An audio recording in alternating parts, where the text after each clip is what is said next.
Today, we're going to show this open source demo, the Snowflake approach for JSON continuous data pipeline.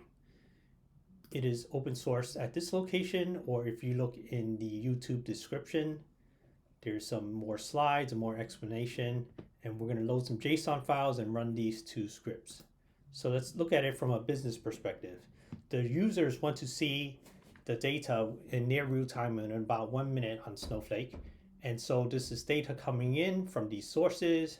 It's landing in JSON as S3 bucket, gzip compressed, and it's going to be ingested using copy into or snowpipe, which is Snowflake tooling. I'm going to use copy into, and we're going to see the raw JSON over here, and it's going to have a stream, which is change data capture monitoring that table. So if there's any changes to that data, insert, update, or delete, it's going to kick off a task to extract the JSON, which will call a store procedure that extracts it into this Kelvin structure format. And there'll be another stream monitoring that, which will kick off this task to transform the data, and that will aggregate the data into Celsius, and now it's ready for business users. So the users don't even know that that was JSON data streaming in, and it's completely automated. Okay, so let's go look at the demo. First, we will reset the demo just to make sure everything is dropped. Okay. All right, so what are we gonna do? Setting some context here, and we're gonna use a play warehouse. This is just the name of our computing power. Create a file format to say what we want that JSON to look like. Create the stage. If it doesn't exist, it already exists, which is fine. And now we've got our raw JSON files. As you can see, JSON, gzip compressed, weather files. So if we hit Command Enter or Control Enter on Mac, if you like the keyboard shortcuts, or hit this Run button. So now we're going to see this is the raw JSON file, and it's highly recommended to keep everything in raw in the raw format in Snowflake, because you're able to have that data be automatically compressed, average of 3x or more compression. And even if let's say you expose only a subset of these records to the business, if there's any changes to this format, the views will keep on working. And generally, if there's additional JSON objects, then you can expose them when you want to. And these data is automatically compressed and encrypted. So that's why a lot of people like using Snowflake as the data lake. So here we just ran this command to see the top 5 records for this file. We could click into it and see what those files are. Same thing with the second one if you wanted to see what that looks like. Okay, so now we know what the files are. We're going to create a raw JSON table using the variant data type. The variant data type allows you to store all JSON, Avro, Orc, XML, Parquet. Basically, all of those 5 semi-structured data you can store in this variant data type in Snowflake, and that's how Snowflake acts as your data lake. So we're going to create that table, and we're going to create the transformed version of it. As you can see, this one has the transformed into a structured format and in degrees Kelvin for it. So we have our raw and our transformed, and then we have our final table, which is the one that we're exposing to the business. As you can see, it has the temperature in Celsius. So if we refresh over here, we could see those 3 now empty tables.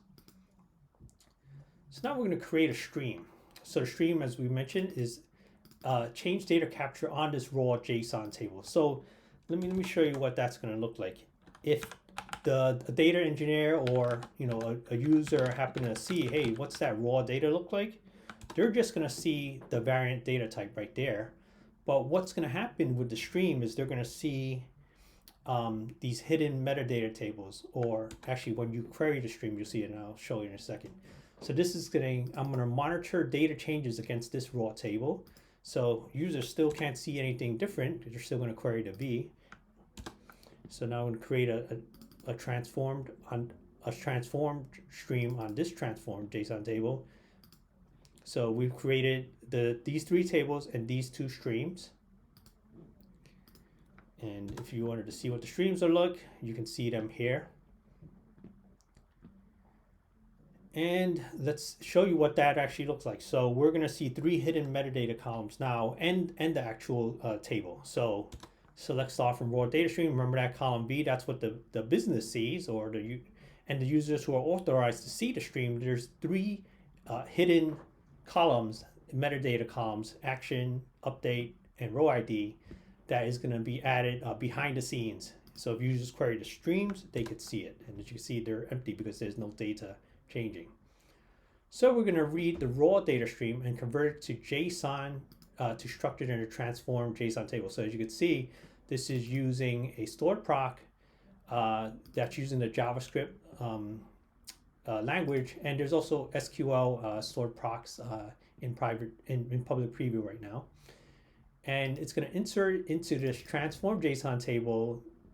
And as you can see, it's pretty much like SQL using the JSON notation on top of the variant from that raw data stream where that metadata action is insert. So that's how you know that records have been inserted.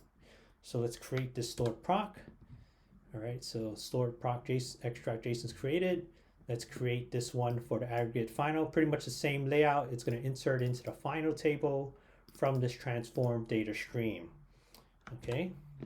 So let's go back to our note to see what we just did. The first stored proc is created over here in this extract JSON, and the second one has been created over here. All right, so let's create the task, and then I'm gonna run the let's see what's going on here. So this is saying it's going to create a task called extract JSON data. So that means every minute it's going to use this extra small warehouse. There's also serverless tasks right now. Should you want to not use a warehouse, then that's kind of per second billing using a little bit of AI to determine what's the best size. And but here we're just using a task that we specify. So when system stream has data, raw data stream. So what is this command? Let's actually see it. So this is going to return false right now, right? Select system stream has data. You're going to see that it has false. So that's saying that the stream does not have any data in this table. Okay, and that's important because when there's any DML, data manipulation language, on top that has been run against a table, the stream, it will have the new data, it will show it, and then when the DML has been completed, it's going to have an empty stream, and that might be a little abstract, so we'll see that in a demo. Okay, so after this task is complete, you basically have a DAG, directed acyclic graph, and that's going to create a subtask to run after the raw data has been acted. So that's why you have this kind of like run after command. So what's saying this task, aggregate final data, will kick off after the extract JSON data, okay? And so it's going to use this stored proc aggregate final, the one that we created, right here. That's what it's going to do. All right, so let's command enter and run that, okay? And we're going to notice now the tasks are suspended by default, okay? It's probably for safety, so we're going to resume them to activate them.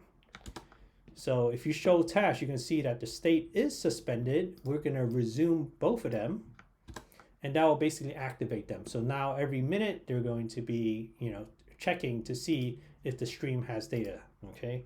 So we show tasks now. We do see that they are started, and we could see, what the predecessors are, so on and so forth, what the condition. Okay, so a quick recap on what we did. I'm gonna scroll back up. We copied into the raw JSON table.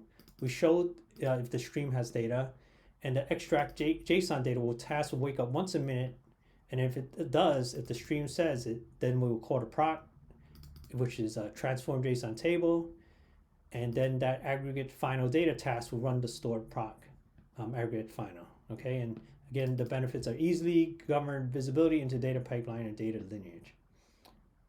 All right, so let's go to script number 2. Okay, so we're just going to set our context. As you can see, it's already set. We're using our role sysadmin, this database, and we're using a play warehouse.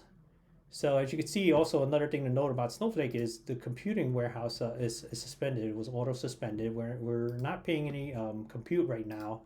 As you can see, there's all of my compute is suspended. I'm paying 0 compute right now. When I run this copy into command, watch what it'll do. You see this green light is off right here. This green light is going to turn on. It's going to load in these records. And so we just turned on the warehouse. It was basically assigned to us, and now we have 7 records.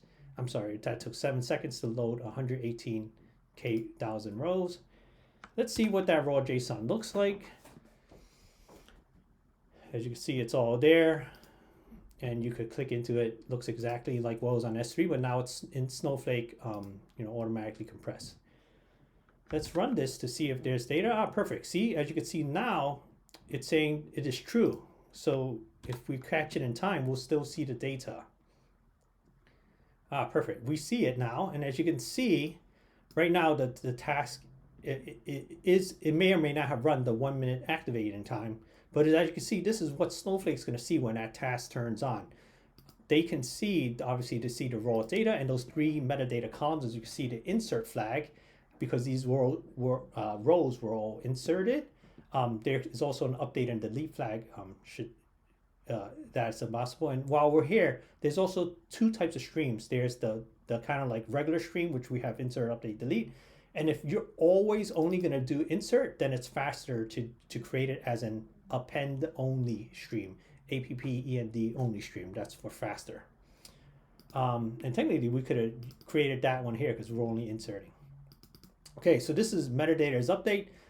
That's false, so just be aware if it's true. That means that you know that it was an update. So and metadata row ID. Every row in Snowflake has a unique ID. That's how it kind of tracks the data over time behind the scenes. Okay, so let's see what happens when we run this again. Now these records should now disappear because it would have run.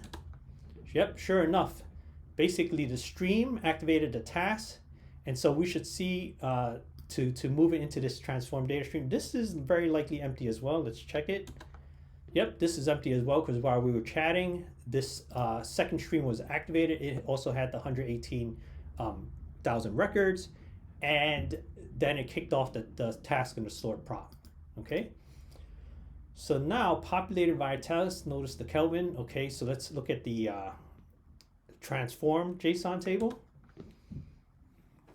Okay, so as you can see, what did we do? So let's do a quick recap. We had the raw JSON table over here, and the task automatically ran it into this transform JSON table. Let's actually look at our table. We should see the row counts be up from 0 now. As you can see, the raw JSON table has that 118,000 rows. It went into the transformed, and the same row count is in the final one. All right. So just kind of run that again. Yep. So here's our kind of now in a structured format, which is good for querying and if you're doing transformations. So now it's into a structured format.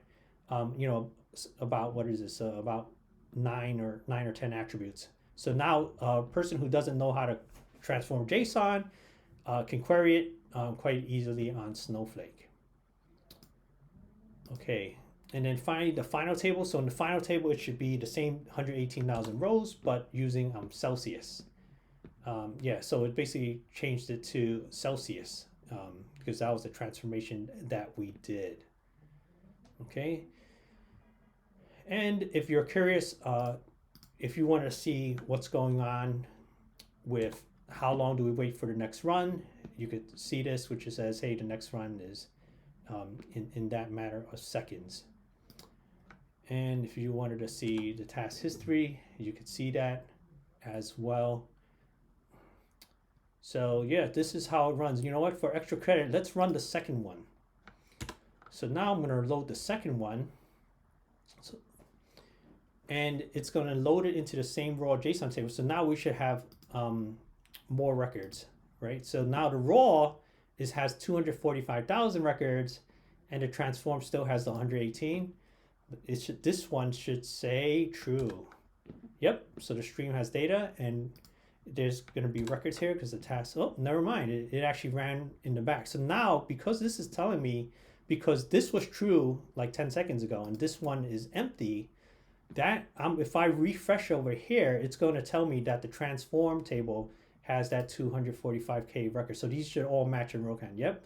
As you can see, the raw had the 245, the transform had the 245, and now the final has it as well. So as you can see, the transform JSON table has those 245,000 rows. Same thing with the final table. Okay. So, all right, and if we want to drop everything, we could do this. If you're, in production, let's say you want to suspend those tasks, you could just suspend them. Or in our case, since this is a test environment, I'm going to drop them. All right. So a quick recap of what we did.